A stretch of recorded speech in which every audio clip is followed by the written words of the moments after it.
Si çdo vit, Biblioteka e Qytetit të Lushnjës çeli aktivitetet e muajit tetor, i njohur tradicionalisht si muaji i letërsisë shqipe, duke hapur dyert për lexues, autorë dhe dashamirës të fjalës së shkruar.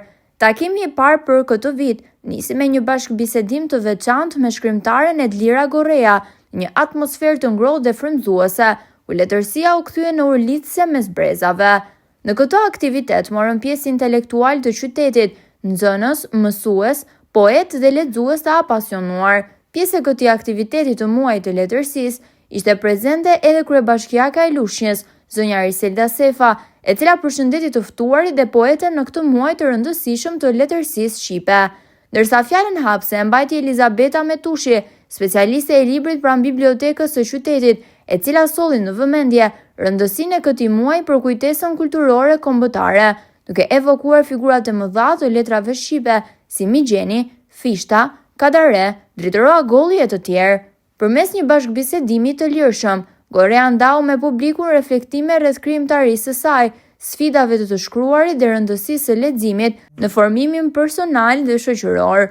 Takimi u mbyll me një podcast letrar me shkrimtaren e ftuar, ndërsa nxënësit e gjimnazeve të qytetit sollën emocione përmes recitimit të poezive nga autorët klasik shqiptar, duke i dhënë zë artit të fjalës në këtë muaj të veçantë.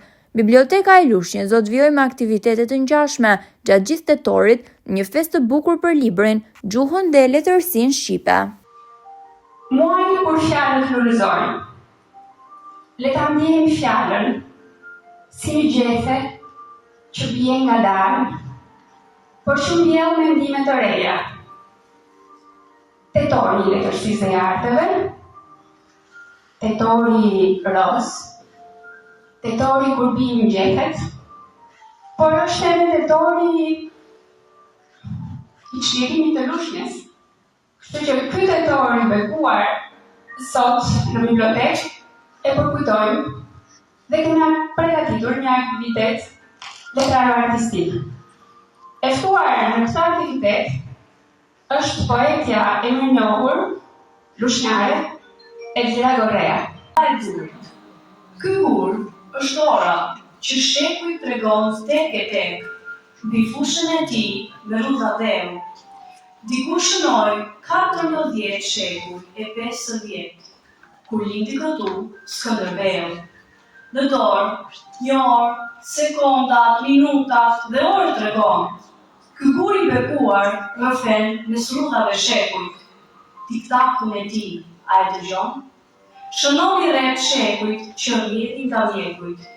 Ky gur është orë që askush se kurdis e se ngre. Vitet e shekujt rrëfen në çaste vyshke e blerimi. Vetëm kur lind një tjetër i madh Skënderbeu, tiktaku i tij u shoh një çik në shenjë derimi. Faleminderit shumë.